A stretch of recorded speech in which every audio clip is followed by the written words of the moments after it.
Hi, everyone. Welcome to the 281st episode of Objectively Speaking. I'm Jag, CEO of the Atlas Society. I'm very excited to have Dr. Arthur Herman join us to talk about his book, The Cave and the Light, Plato versus Aristotle and the Struggle for the Soul of Western Civilization. Arthur, thank you so much for joining us. Oh, it's a great pleasure to be here. Happy to join you. Well, even before we get started, I want to talk about Ayn Rand because we were talking right before we went live, and you shared why you felt it was important to include her in this book and what your takeaways as a non-objectivist were from her essays. Yeah, and I want to the place of Ayn Rand in 20th century American philosophy, and I think in philosophy, has been sadly overlooked by sort of the mainstream consensus views about who's an important philosophic figure in shaping the way we come to understand not just a theory of knowledge, not just epistemology, of which of course Ayn Rand has an important contribution that she made in that area, but also our understanding about economy, our understanding about society and politics. And although, as you point out, I don't think of myself as being an objectivist per se. At the same time, I do recognize, particularly in her essays, that there are some really profound insights about how the 20th century went wrong and off track in terms of the protection of individual liberty and of freedom, and also ways in which to get people and get societies back on track. And one of the things that I thought would be a way to include her in this book would be the fact that she was a great admirer of Aristotle and understood how important Aristotle's philosophy and thought and influence was in leading and pushing forward ideas about human freedom, ideas about self-government, about the rule of law, and also in science and technology, that this was an influence not to be overlooked, and in fact to be stressed and emphasized if we were going to understand where we come from as part of Western society and Western civilization, but also about where we need to go forward. And Right. for those reasons, I really believe that including her in this book would help to illuminate not just that aspect of Ayn Rand's philosophy, but also would help us to understand better the influence and the legacy that Aristotle Right. has left over Yeah. 2,000 years of thought. Well, and that is, it's pretty remarkable, the ground that you cover in this book. You chose as the image for your cover, and you also begin your book with a discussion of Raphael's painting of the School of Athens, which perhaps we can show us a screenshot of. How did it illustrate the philosophical tension that played out over the centuries you describe?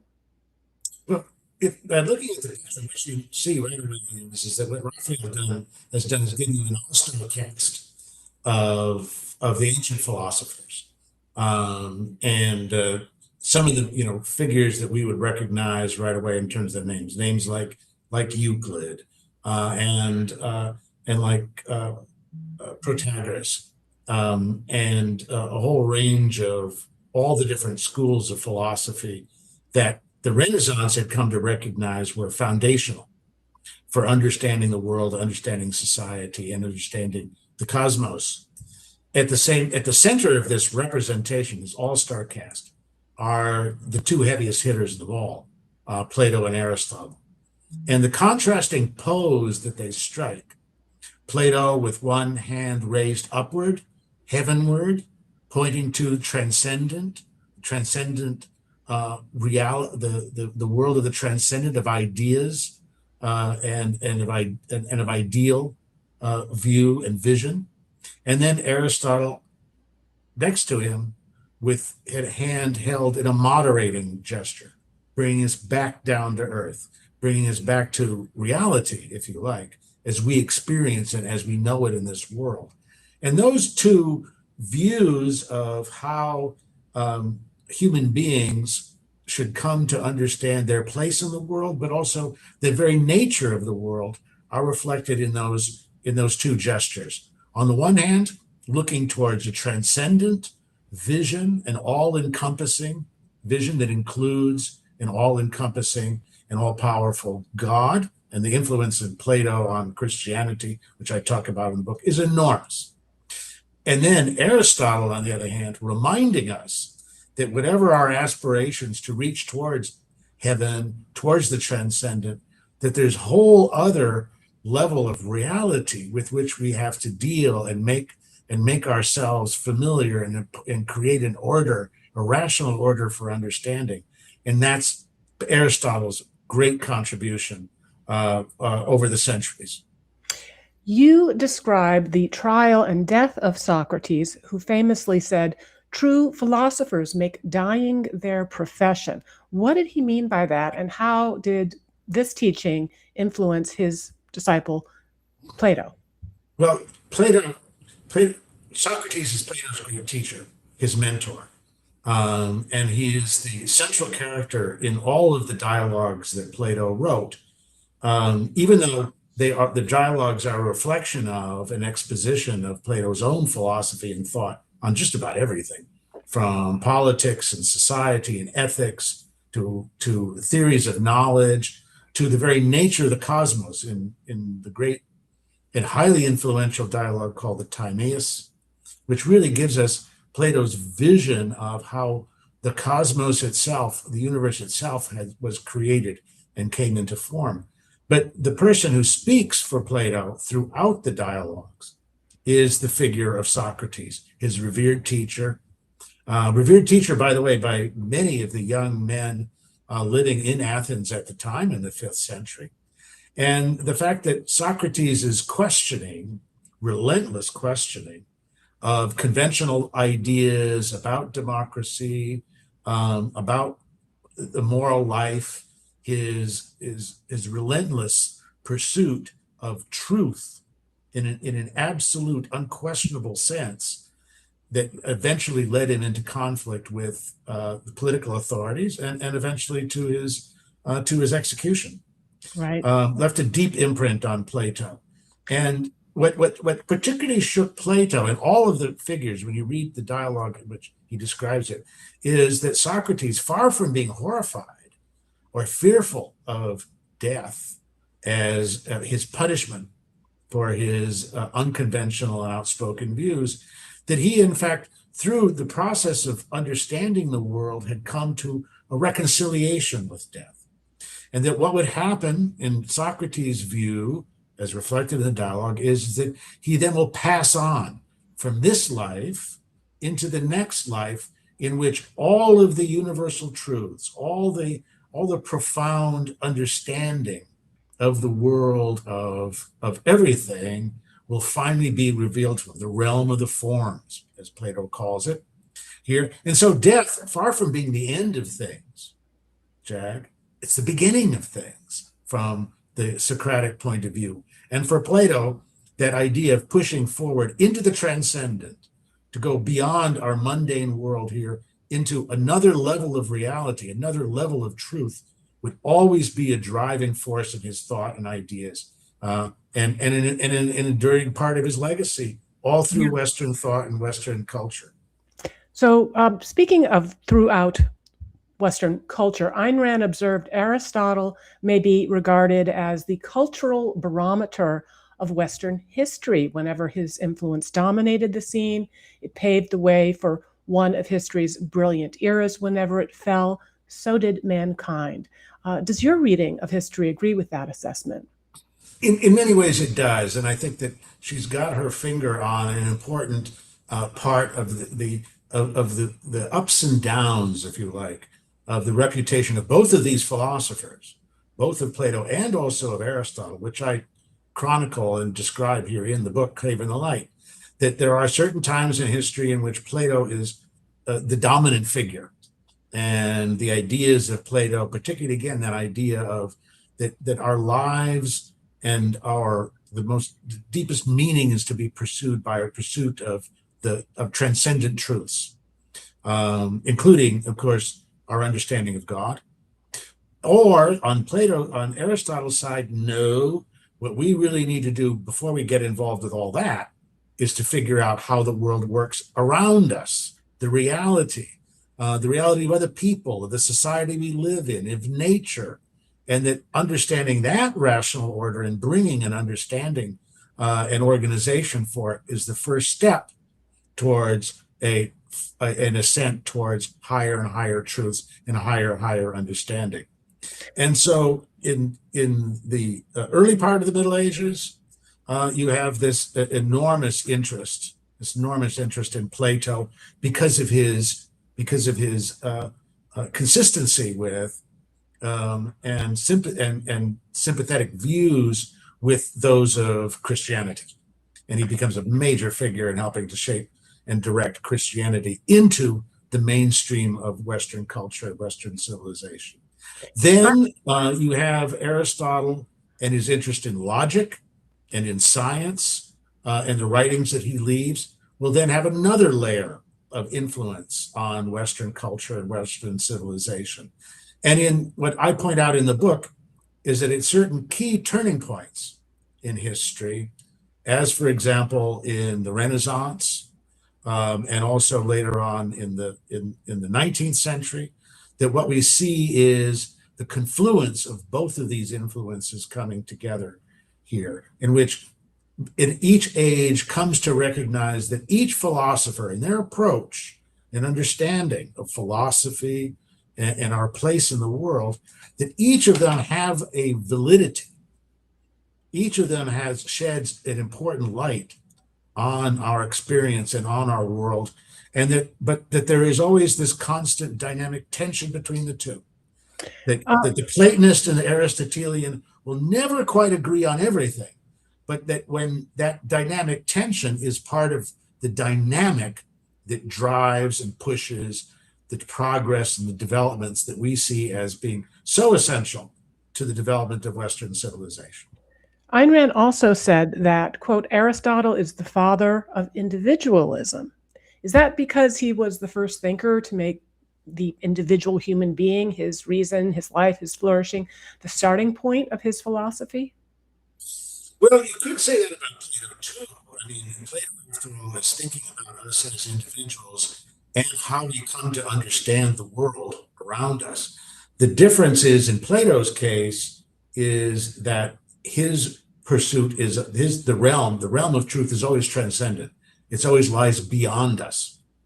And therefore, all of our social and political organizations need to reflect that pursuit of transcendental truth, which is one that goes beyond simply the individual's wants or desires, because after all, as individuals' wants and desires, we're just a puny part of the overall cosmos.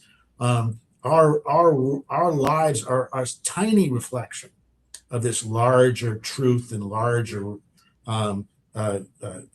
reality that is the one that the realm of the forms and the realm that we pursue in order to understand and grasp ultimate truth. Aristotle, on the other hand, says the individual is your starting point. And how it is that individuals react with one another and how they see themselves and see their actions as moral or immoral in their interactions with others, that's the real starting point of how we come to understand truth and how we come to understand our world. And so his works like the ethics, his works like the politics, which is about the individual citizen.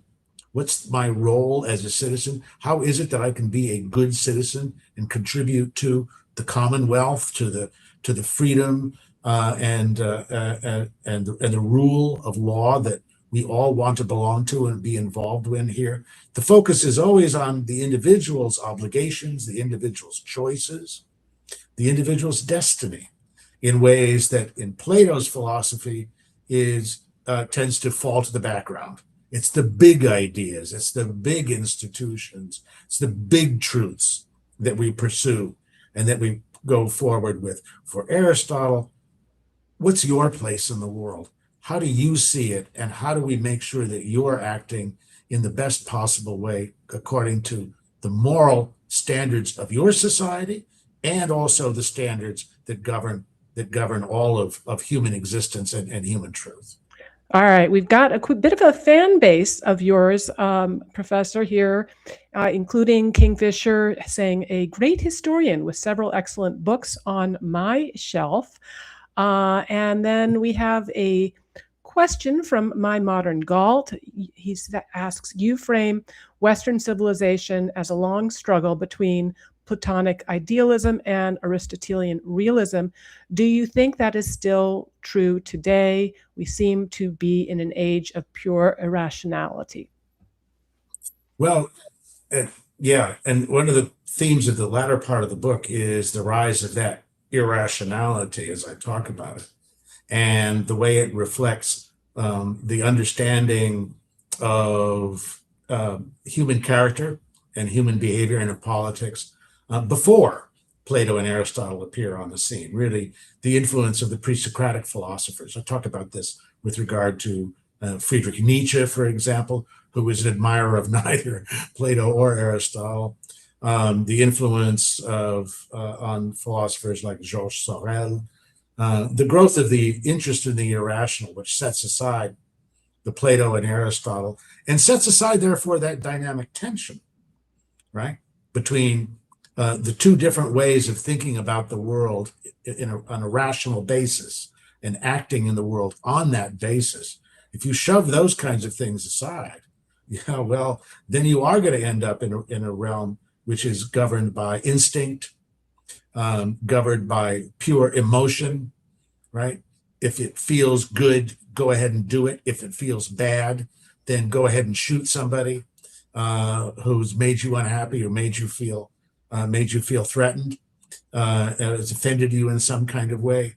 If that's the moral realm, the ethical realm in which you occupy here, then you are moving way outside of the bounds that both Plato and Aristotle set for, and their influence has set for thousands of years on how our civilization carries itself forward and how our society and individuals in that society need to act.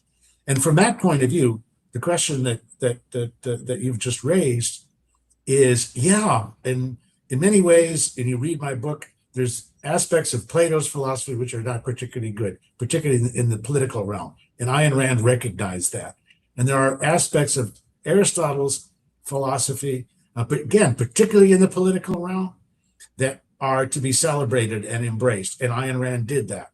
But at the same time, both of them are a lot better choices than the demons and the kind of creatures that surge out of that embrace and celebration of the irrational, which has become an important part of the philosophical discourse in the latter part of the 20th century.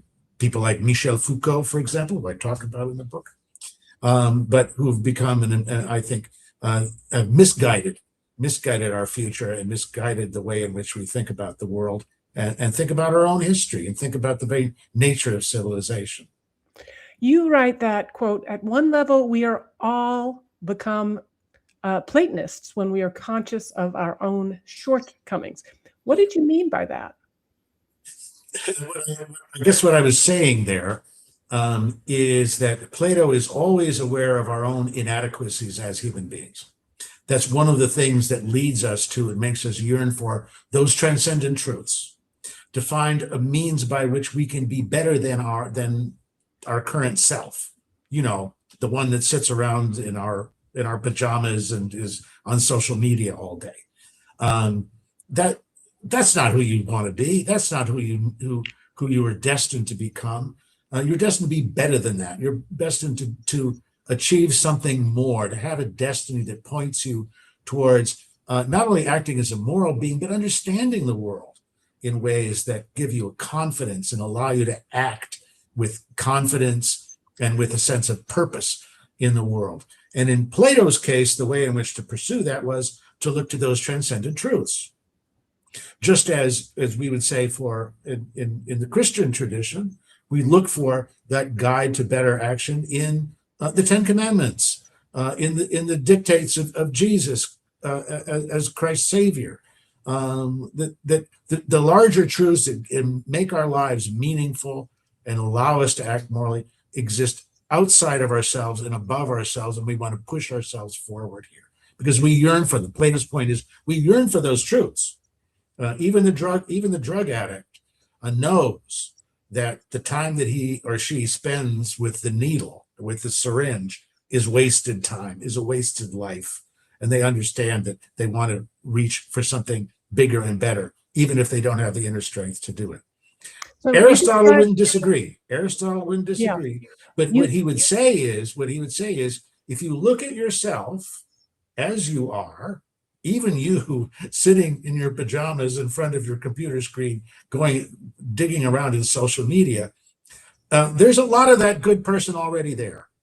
There's already someone there who understands the world in a rational way and who knows the difference between, posts which are really malicious and ugly and mean versus the posts that can be inspiring and encouraging here as well. So Plato is one who are always dissatisfied with where we are and where we sit in the scheme of things and want to push forward to something new, to something better. Aristotle says, yeah, that's true, but don't discount where you are right now and the people around you. This society here works pretty well. And we can find our place and find our home here, even if we put off our pursuit of those transcendent truths for next week. Right. So, and forgive me in advance, I may interrupt you a bit because we have so much ground to cover. And I want to, I really do want to understand and see how this tension plays out and has played out throughout Western civilization. And you just described this kind of tension between pushing forward, pushing towards the transcendent, or, also not losing sight of where we are. That's a great way to put it. That's a beautiful way to put it. You just described it exactly. But you also describe one of the most crucial differences between Plato and Aristotle as Plato looking backward to what we were or what we've lost, or to the originals of which were only pale copies, whereas Aristotle looks resolutely forward to what we can be. Using that one crucial distinction, can you provide some examples of which of the ensuing ages were characteristically more Plato, looking back, or Aristotelian looking forward? Sure. I mean, a good example of this is take the Renaissance, for example, in which when you look at the thinkers and the movements that were heavily influenced by Plato, they're looking back to the lost world of the ancients, looking back to the lost world of Greece and Rome, and that great sense that they had that the Greeks and the Romans had achieved the highest level of aesthetic expression in sculpture, in architecture, and even in painting, with the discovery of the first antique paintings in ruins in Italy, in places like Herculaneum and Pompeii, etc. The ancients had established a level of a standard of excellence to which the modern world could only imitate and could only achieve really sort of pale imitations of the lost glories and directions that come with it. The Renaissance has a heavy load of that kind of Platonist view of the world and of our place in it. Now, but we contrast that with the Enlightenment.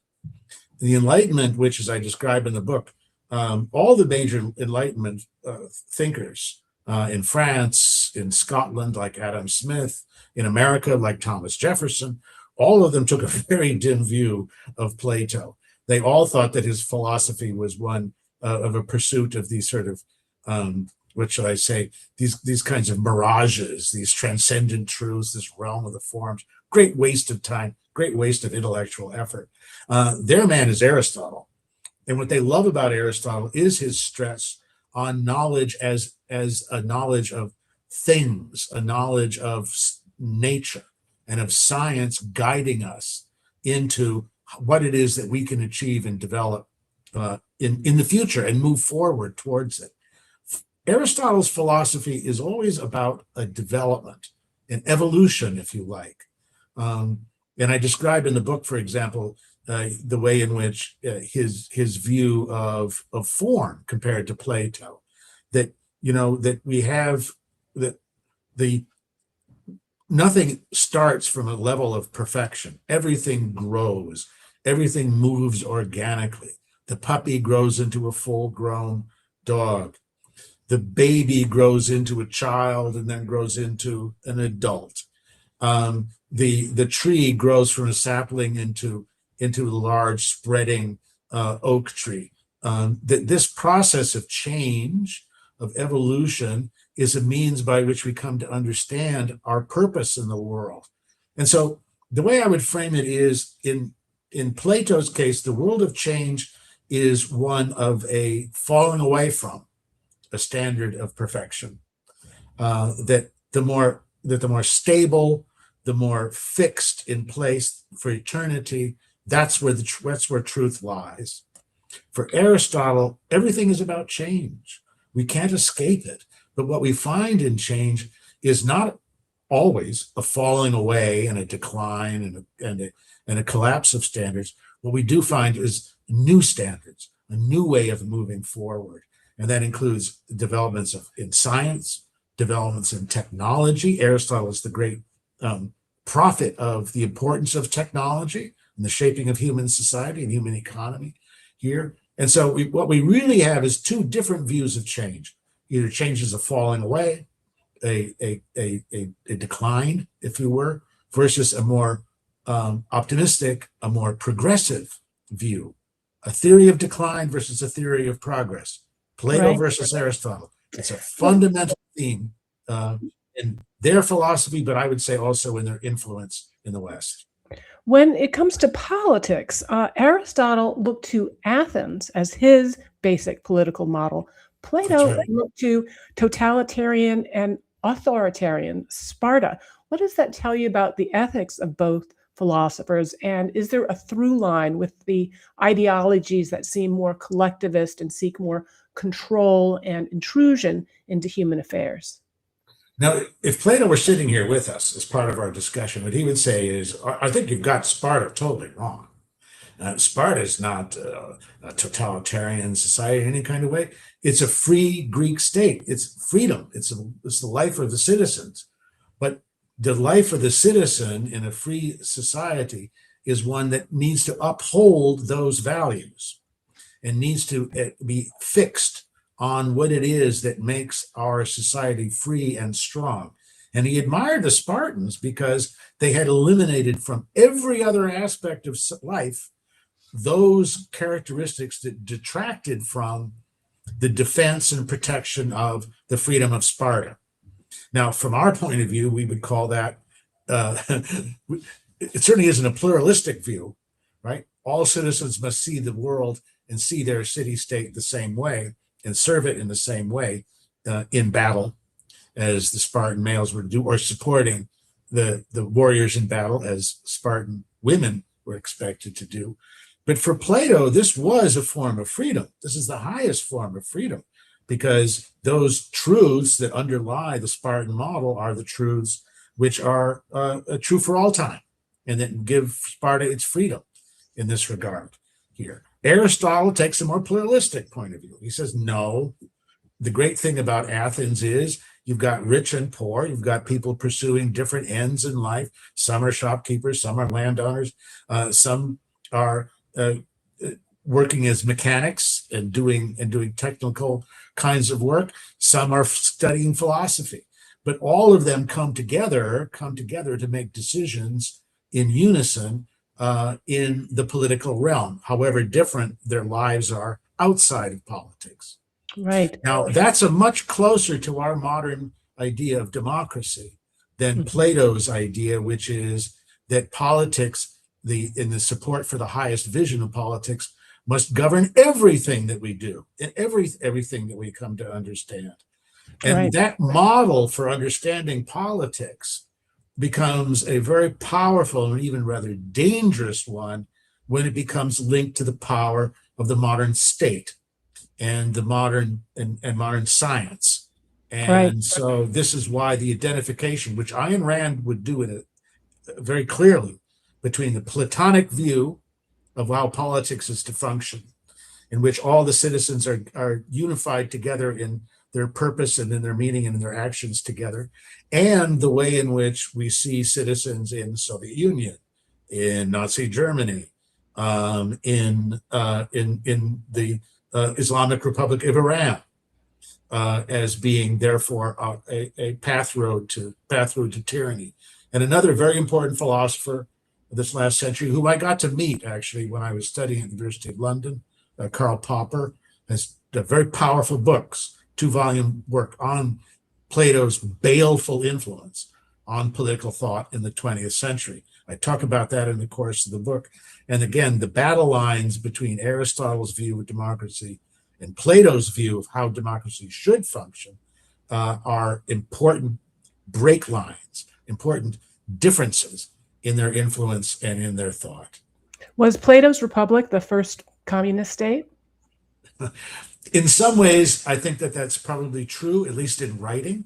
You could argue that the Plato's Republic is, in the sense of its view of how a society should function, in which everybody in that has their place, has their view, as guardians, as workers, as philosopher kings, and that all things then, issues like private property and so on, fall away and drop away because all things are being held in common.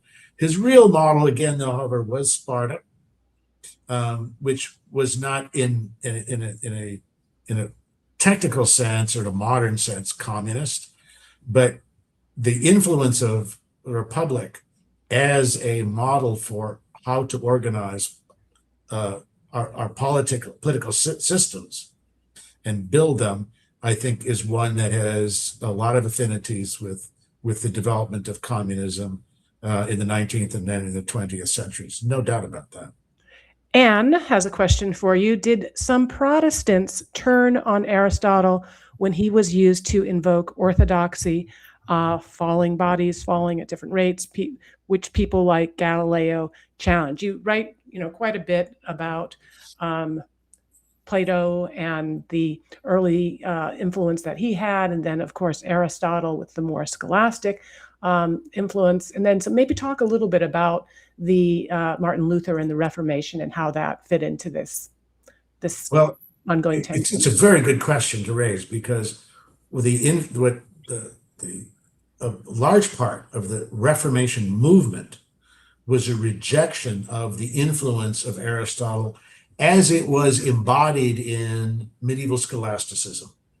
The way in which Aristotle's philosophy, or I should say, particularly certain texts of his philosophy, like the Physics, for example, and his work on heavenly bodies, a range of other works, his Logic, etc., had become so embodied and ossified as a part of the medieval scholastic curriculum that for those who wanted to break free from the restraints of that very rigid orthodox approach to education and to understanding religion as well, since Aristotle's philosophy was seen as the groundwork from which the future understanding of the nature of God, the nature of nature, and the nature of the universe were to proceed, that in order to break free from Aristotle would open up new worlds, open up a new understanding, for example, of Christianity and the relationship between the individual Christian and God, but that you had to sort of clear away what had been built up over centuries through the medieval universities and the influence, the dead hand influence, I would say, of Aristotle on that understanding. And so, as I talk about it in the book, the revolt against the Orthodox Catholic Church, against the Catholic Church, is also becomes a revolt against Aristotle and his influence on education in particular, and on his view of the workings of the universe. Right. And what philosopher will people turn to then to sort of say, if Aristotle's understanding of the universe and the cosmos and nature is incomplete and insufficient, who can provide us with some clues as to where to look for a better view and a sounder view of that? Who else to turn to but Plato? In particular, right. Plato's influence and importance of number and of geometry. And I talk about how important the Platonist view, Plato's view of number and the geometry as the language of nature had on Galileo and the whole scientific revolution as it plays out after the Reformation. Here, speaking of number, from I Like Numbers, question: did Plato invent modern utopianism? I think that sums it up perfectly. And that's what Republic is. Republic is not a descriptive work. It's a prescriptive work. And it's a view of what the perfect political and social system would look like. And from that point of view, yes, it is a utopian view, although it doesn't use the word. It's Sir Thomas More who takes it and uses it to apply to his ideal commonwealth in the 16th century. But it is the idea of it is that by our understanding of what would be the ideal political system, we gain insights on how to reform and how to shape existing political systems. Aristotle would say it's the other way around, that in fact, by understanding how our own political system, our own social systems work today, in reality, we can begin to understand what are the fundamental truths and principles that underlie not just our political system, but all political systems, particularly those that support and encourage the role of the individual as a free agent in the world, free to pursue our own desires, our own goals, and our own destinies. That's Aristotle in action. Schiff asks, does Aristotle's integrated view of soul and body better anticipate modern neuroscience? I think it does. That's an interesting point. And I think in many ways Plato's soul is entirely transcendent. It's entirely cut loose from reality. And in fact, as in the case of Socrates, where we were talking about that before, it actually wants to free itself from material reality in order to return to the realm of the forms, this transcendent world, universe that exists above and apart from the reality that we see today. That's Plato's dualism, right? There's two realities. There's the one we experience here, and then there's the higher one, the realm of the forms, the realm of God, which is higher and which contains the real truths. We just we just operate in a world of sort of dim reflections of those truths. Aristotle, on the other hand, sees mind and body as being deeply connected, profoundly connected. And although I think there would be aspects of the current neuroscience that would baffle him from that point of view, because his understanding of how the human body worked was all based ultimately on theories of humors, which we've moved far beyond where the ancient Greeks were. I think he would also be fascinated and want to learn more about just exactly how the nervous system within the human body it operates in relationship to the brain and helps to shape our view and understanding of the world. He would be fascinated by that. So now Stoicism is in vogue. It's enjoying tremendous popularity of late. Would you posit Plato or Aristotle as the progenitors of that later school of thought? I have a chapter on the philosophers, the Greek philosophers after Plato and Aristotle, and I'm talking about Stoicism in particular. And I think we have to see almost all of these philosophies that came after, whether you're talking about Stoicism, Epicureanism, skepticism, all of them are amalgams take bits and pieces of Plato on one side, bits and pieces of Aristotle on the other. And in the case of Stoicism, we can see very much its Platonic side, which is that the moral individual is someone who rises above, right, mundane reality, the circumstances in which we live, in which we aspire to a soul who is unaffected by the slings and arrows of outrageous fortune, to borrow Shakespeare's phrase. I mean, Socrates is a great hero to the Stoics, right? Who comes to embrace death as being an acceptable fate in this kind of way, and not confronting it with fear or with foreboding, but simply as part of existence to be embraced in this way. But also there's an Aristotelian side as well in Stoicism, with its emphasis on the way in which human beings form social bonds, and the way in which we operate in a world in which by our cooperation together and by our sharing of the social values, particularly those of the bond of gratitude, exchange and gratitude here, that society is built around certain moral values that on cooperation that bring us together. That's an important part of ancient Stoicism as well. So perhaps the most colorful character we encounter in your book is the French philosopher Peter Abelard. How did his assignment as a tutor end up in a torrid love affair and his own ultimate mutilation? And also, how Abelard is he's a figure out of the 12th century. Before there's the University of Paris. It is a major center for the study, particularly the study of Aristotle, and in most specifically in the application of Aristotle's rules of logic to theology, to understanding the larger truths of theology and of divine knowledge. And Abelard is the great unsurpassed master of Aristotle's logic, and using it both to build up an understanding of God and an understanding of Christian theology and doctrine, but also tearing down those structures within theological orthodoxy which don't have strong or secure logical foundations, and that turn out to be pretty much based on fallacies, or pretty much based on misperceptions and misapplications of logic here.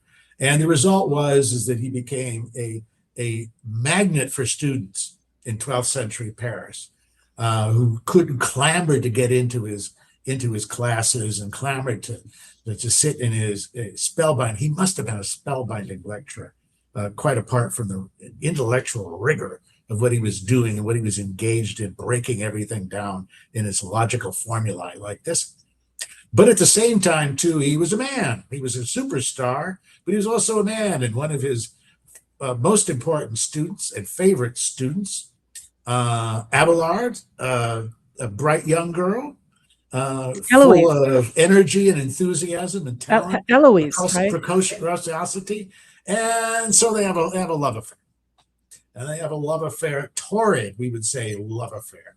And when her uncle finds out that Peter Abelard has defiled his maiden niece in these kinds of circumstances, he loses it and flies off the handle, and he has Abelard kidnapped and then castrated as punishment. It's punishment for his dalliance with Abelard.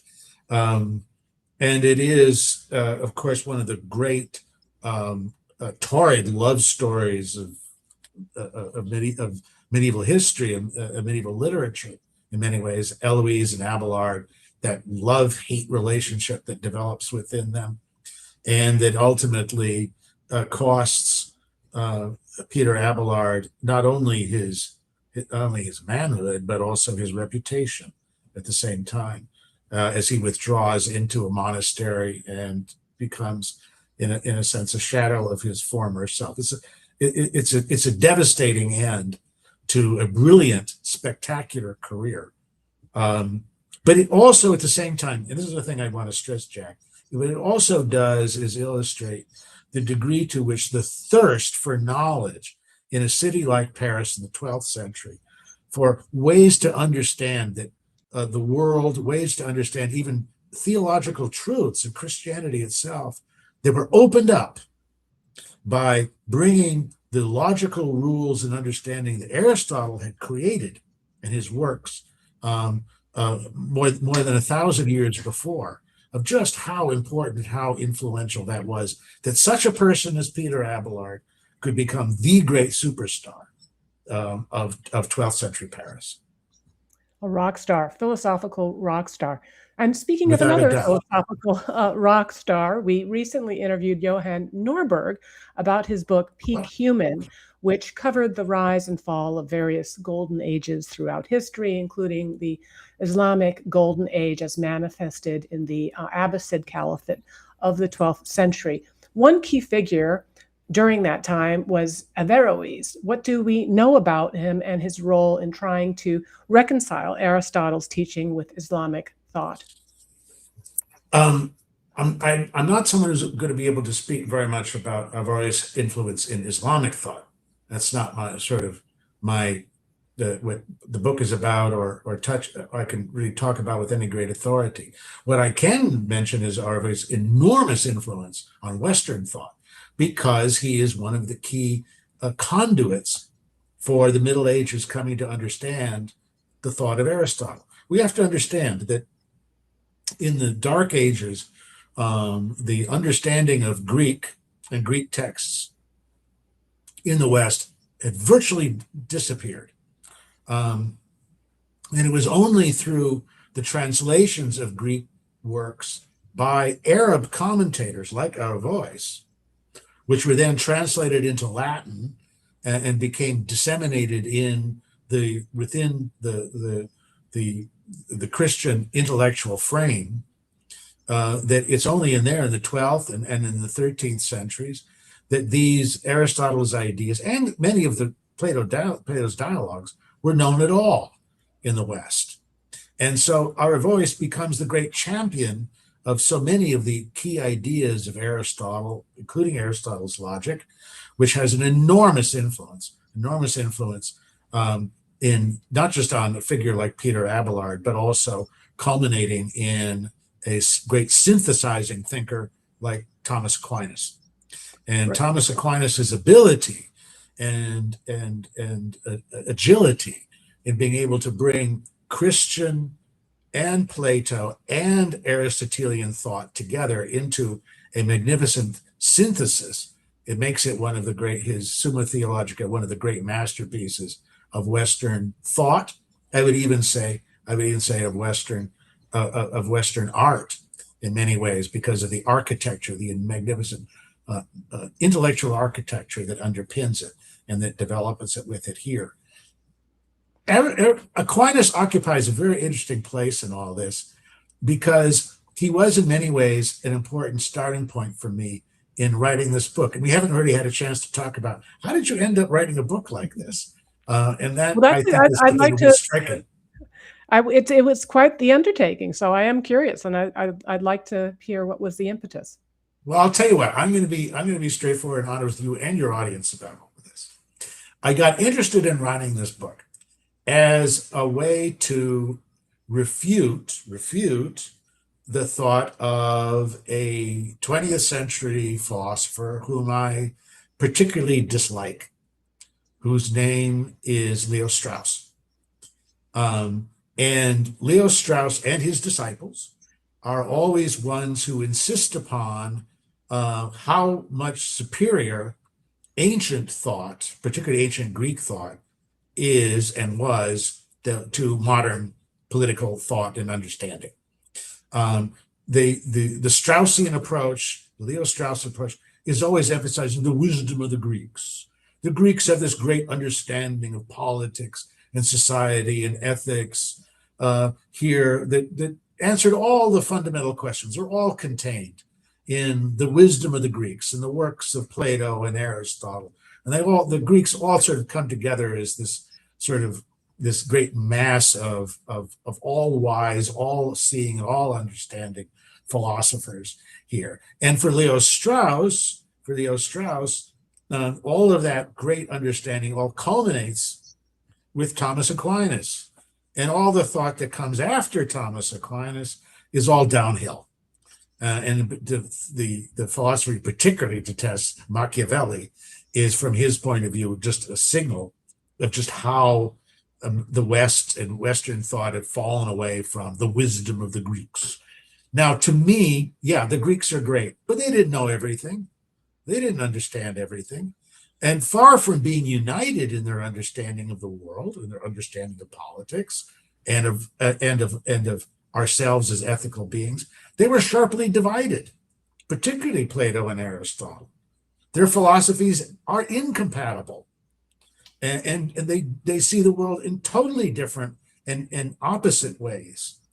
And that it is that ability of Western thought to take these two incompatible views of the world, of man, of our place in the world, including politics, to take these two incompatible worlds and to find some kind of way to jam them together, to bring them together in this uneasy, dynamic tension that is the key driving force of Western thought and Western civilization here. And although when you read my book, perhaps, especially the later chapters, now Plato comes across as a kind of the bad guy in the overall story, and Aristotle as the good guy, as was the case with Ayn Rand. And I understand and sympathize very much with her view of those two philosophers in that kind of way. The real person who I see is the one I was trying to refute, the real bad guy in the history of understanding of Western thought, Western civilization. Although I don't mention him in the book, his name doesn't appear in the index. But this book was a step-by-step, chapter-by-chapter way to refute the Leo Strauss approach to understanding Western thought, and particularly the thought of the ancient Greeks. That I wanted a book that would do a completely different view of what we've inherited from the ancient world, from ancient thought and Greek thought in particular, and how important the modern contribution has been after Thomas Aquinas, and thinkers like Machiavelli and Martin Luther and Erasmus and Galileo and the Enlightenment figures, the Adam Smiths and the Montesquieus, all the way down to the Karl Poppers and the Ayn Rands, that they all deserve their place in the history of Western thought as contributions, key contributions to shaping who we are and who we can be and where our society can go from here. And I wanted this book to do that in ways that would be both readable, but also would be historically accurate, but also philosophically compelling in terms of understanding Plato and Aristotle. They're at opposite poles, baby, and you bring them together at your own risk. But it's that risk of trying to find a balance between the two that makes Western civilization so dynamic and so forward in motion. Well, as we are all looking forward to the 250th birthday of America, we've been spending a lot of time on this podcast talking about the founding era, the founding principles, the founding players. And a lot of them had, fierce debates, fierce disagreements, and hash things out. Do you see Platonic and Aristotelian influences in any particular founding figure? I do. And, the new book, which will be coming out, in fact, in April, the book that I've just finished, which will be published in April, called Founders Fire, from 1776 to the Age of Trump, is about the evolution of and the importance of that founder culture, of the founder drive, energy, vision, risk-taking that we see in our founding fathers from the very first moment in which the Declaration of Independence took shape, and then in the Constitution, all the way down to today, all the way down to the age of Elon Musk and the founders of AI and the founders of Silicon Valley and beyond. what I came to realize in working on that book was that much of the foundation of that founder culture, if you look at those individuals, what you see is that they are openly or closet Platonists. In this book, The Craven Light, Plato comes across in increasingly bad light, as it would be for an Ayn Rand here. But you can't neglect the fact that it is that Platonic urge to break free from conventional thought, to reach out towards a bigger and greater vision, that is one of the driving forces behind what every great founder wants to achieve. And it's fundamental in American culture and American history. That I think it's one of the things that makes American exceptionalism, is that drive to make something new, to push the envelope, to venture forth into the influence, does come from that inner Platonist push to break free, that there has to be something bigger and better than what we've got here right now. At the end of this book, I talk about the weaknesses, the dangers of too much Aristotle or too much Plato. Too much Plato, we know, and Ayn Rand understood that. Too much Plato, and you move towards that kind of totalitarian model that you and I were just talking about, in which human freedom becomes extinguished and is squelched in pursuit of some great absolute vision of perfection, some great absolute vision of uniformity in society. But there's also dangers with too much Aristotle. And what happens there is we become so fixed on how well things are working for us now in our current situation that we shy away from taking the risks of trying to do something different and moving in a different direction here. That the Aristotelian will tend to sort of say, you know what, don't rock the boat.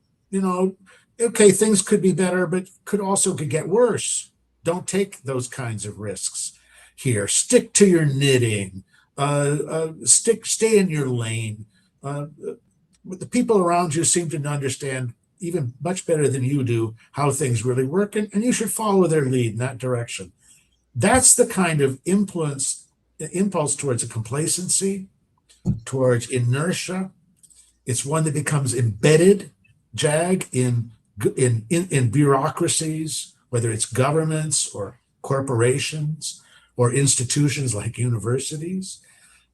Whereas the founder impulse to break free, to move forward in direction, that's the kind of thing which I think represents a very different view of the world, which is you have to be willing to take risks. You have to be willing to break free from the conventional attitudes. And so Plato, I don't talk about him particularly in my new book, Founder's Fire, but I've come, Jag, through writing that book with a deeper appreciation of some of the virtues that Plato brings to the cultural and intellectual table. All right. Well, on that note, last question. Will you come back and talk about your new book, Founder's Fire, next spring? I'd be honored to do so.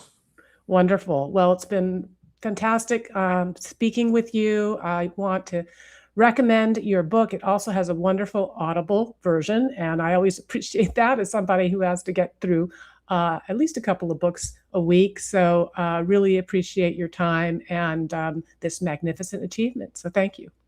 It's been a great time. I enjoyed it very much. And want to thank everybody. Thanks for your great questions. I hope you will join us next week when I will be off. I will be going to Egypt. But please join us when Atlas Society Senior Scholar Stephen Hicks and Senior Fellow Robert Trzynski will discuss emerging trends in conservative political philosophy.